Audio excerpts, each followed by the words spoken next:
modrý měsíc, úplňku 31. srpna 2023 otevřel brány do našeho nejhlubšího podvědomí. Otevřel cestu někam, kam se normálně nemůžeme dostat. Vnímáme toto podvědomí, to, co se skrývá v našem podvědomí, v našich nejhlubších kořenech, jen jako vlny emocí, pocitů, které nejsou ničím způsobené vnějším, co vidíme kolem sebe, a přesto nás zaplavují, ať už jsou to pocity šťastné nebo pocity bolavé. Vzhledem k tomu, že tento modrý měsíc, tento úplněk zvláštní, srpnový, se odehrává ve znamení ryb, o to více ty pocity budou zamlžené a velmi často i slzavé. Ale to proto, abychom v těch hlubinách našeho nitra našli nejenom to, co tam se uskladnilo a tíží, ale abychom to dokázali vynést na světlo Boží, do vědomí a vybrat z toho to nejdůležitější pro naši budoucnost. Abychom dokázali realizovat tu cestu novou, krásnou a už plnou slunce.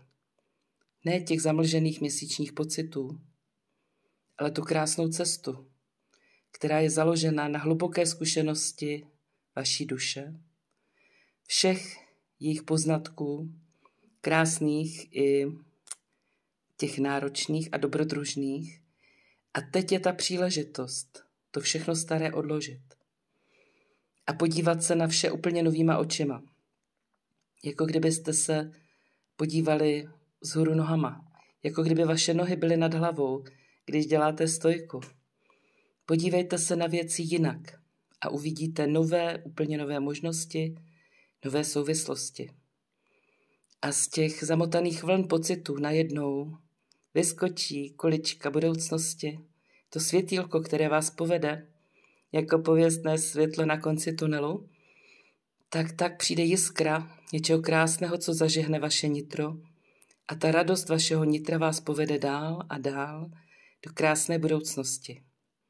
Abyste dobře vykročili, abyste se v těch kořenech a hlubinách vašeho nitra, kde jsou často velké nánosy bolesti a vzpomínek na věci, které byly velmi náročné, abyste se v tom neutopili a neuvízli jako v blátě vzpomínek, výčitek, obviňování. Pečujte o svá chodidla.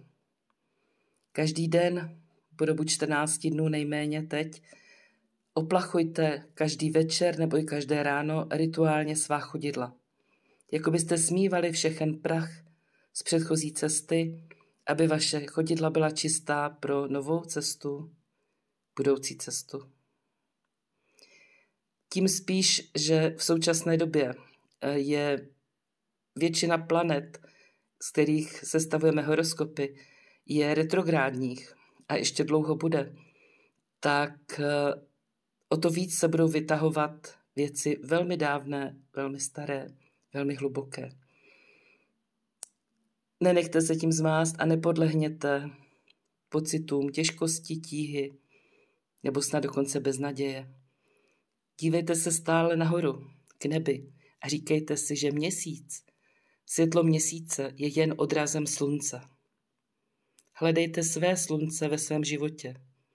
Hledejte tu radost, která vám rozzáří každý den, jako vám každý den rozzáří slunce. Přeji vám nádherné putování v dalších dnech, týdnech, do doby dalšího setkání s námi spolu. Vaše Daure.